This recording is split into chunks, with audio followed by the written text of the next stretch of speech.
Okay, så det var meningen, at jeg ville have overlevet med den første afstemning, men det kom jeg ikke sådan lige til at gøre, så det er fordi jeg glemte det. Så nu vil jeg gøre det sådan i årets opkøbning, så med dem, der nu vil være. Men altså, her jeg kender sådan, jeg kender kun Emil Poulsen, jeg kender ikke.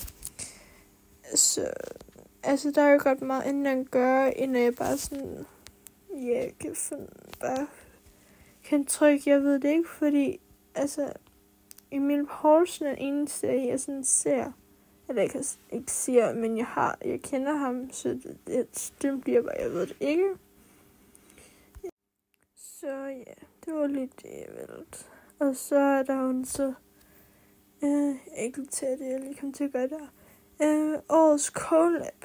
Altså, jeg kender det, det er vist kun spiller jeg nok Cap Gaming, jeg kender. Så men jeg ved ikke lige, jeg skal lige tænke lidt over.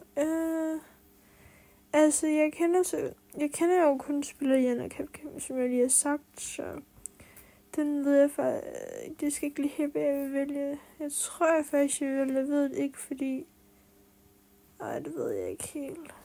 Skal jeg spille Jan og Cap Gaming, jeg vælger? Ja, det bliver bare, jeg ved det ikke, fordi det gør jeg ikke rigtig. Så er der årets serie. Der er der så Amanda og Christian, jeg kender. Christine Slot, ved jeg hvem er, og Rasmus Rohave.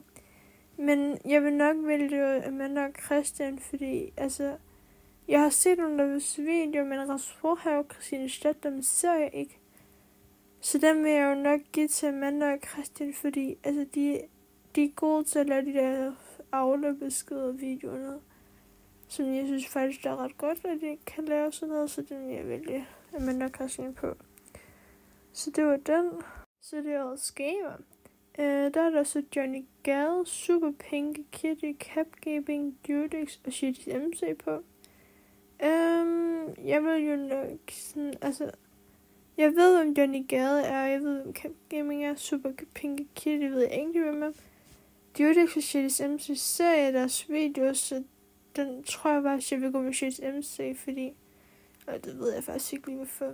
Det tænker jeg vil gøre med Shitty, så. Fordi, altså, han laver noget godt. Han laver en god noget. Okay.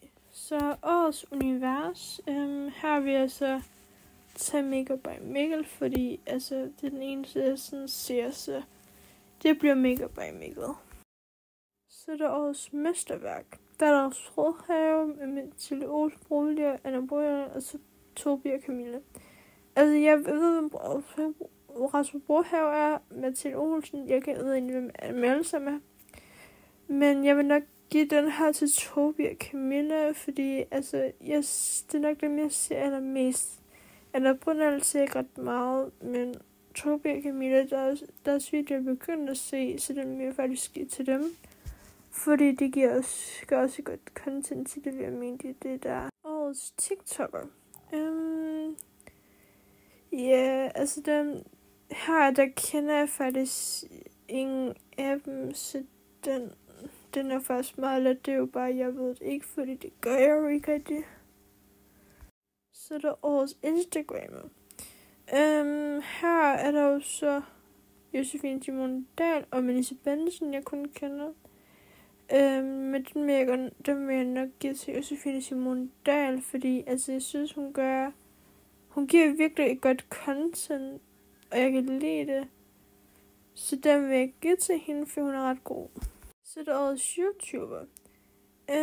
Den vil jeg nok give til Morten Mønster, fordi altså, Tobi og Camilla, dem ser jeg ikke lige med det her. Der har jeg også fået rigtig meget med i Morten Mønster, så ja. Så er der årets Twitch-streamer. Jeg ser ikke Twitch, så den bliver jo bare meget let, så det er jo bare, jeg ved det ikke, fordi det gør jeg ikke. Så er der årets brug af stemme. Ja, der er jo så, den vil jeg nok give til Mette Reimer, fordi altså, jeg kender godt Jack Style, men det er nok også den eneste ud over Mette Reimer, jeg kender. Ja, så jeg vil nok give den til Man Reimer. Også fordi, ja. Årets content creator. Den vil jeg give til Morten Mønster, fordi ja, altså jeg kender alle 4 andre, men jeg vil nok give den til Morten Mønster helt mest sådan, ja. Nå, men så skal jeg bare have stemt. Tak fordi I ville se med i den her video, hvor jeg lige prøvede at stemme. Undskyld, det går i sort, men det er lige meningen. Så det var bare lige den her video, og jeg tænker, at jeg vil gøre det næste år. Det her med Simmerprisen, hvor jeg får lige gjort det også, hvor jeg sådan skriver, hvad jeg godt kunne tænke på. Så ja, tak fordi I lige ville se med, hvis I er nede og kommer til her langt. Det sætter jeg stor pris på, og så vil jeg så stor pris på, hvis I vil like og follow, eller subscribe hedder det egentlig. Så det vil jeg sætte stor pris på, hvis I vil det. Så havde jeg jo tænkt mig, som der står også, at når jeg er på 50 subscribers, så vil jeg lave den første live video. Og den har jeg sat fast i mit hoved, og det skal jeg have gjort. Så tak fordi I så med. Vi ses til den næste video, der kommer til at lave på et eller andet tidspunkt. Jeg ved ikke, hvad det er. Vi ses.